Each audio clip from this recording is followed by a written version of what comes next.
Well, we made some progress, as you can see.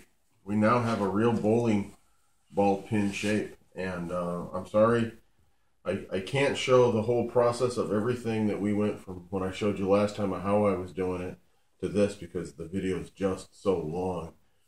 And so I hope you can confer what we've done based off of the last video. Some very interesting points before I go into the next steps on the rebec.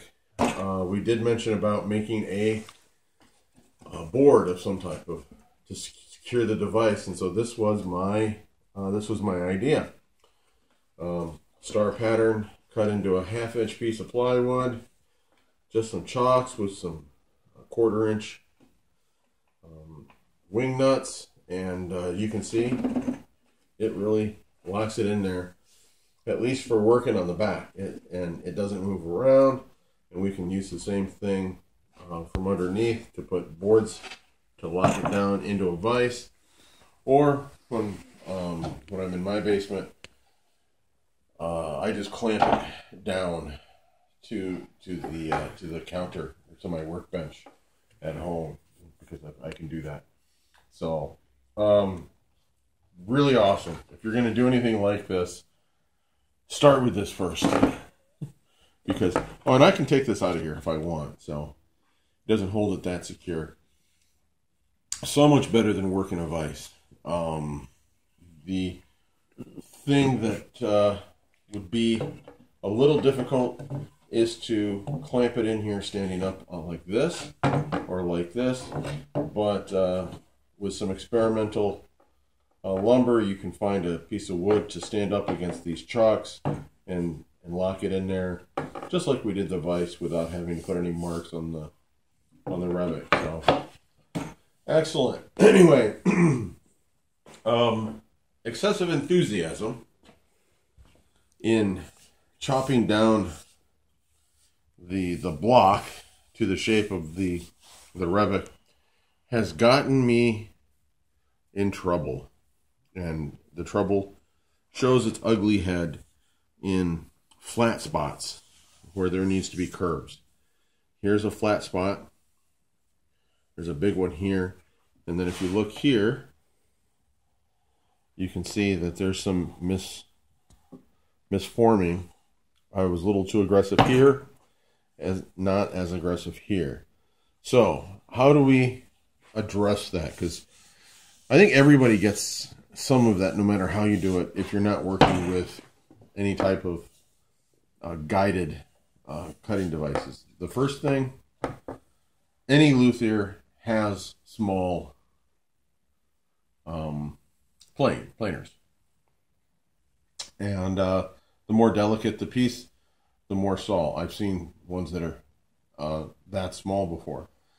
And what you do is you find your flat edges, or where there's feels like a ridge, and you will simply take off small sections like that. Now, for most of this, I've already done that.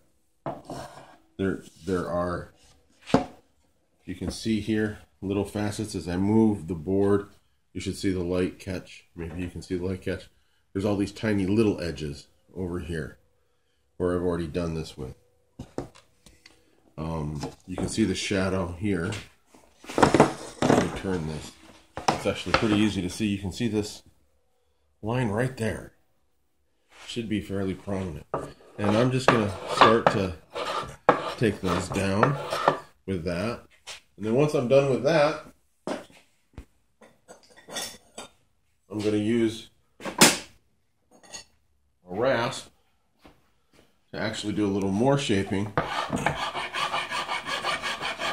Get rid of some high spots,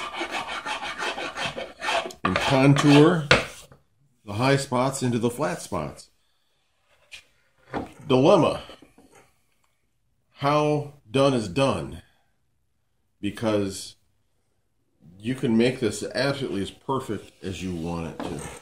At some point you have to say, well, you're going to lose a little bit of integrity trying to match all the flat spots or to the high spots. So blend them as best you can until you like it, and then move on. Now, I did mention last time We're not using sandpaper on this. Sandpaper is an amazingly difficult thing to document for the Middle Ages, pre-1600. I don't doubt that it existed in some fashion or form. I've even heard people make reference to shark skin as a sandpaper. But there are easy ways to get a smooth finish without sandpaper.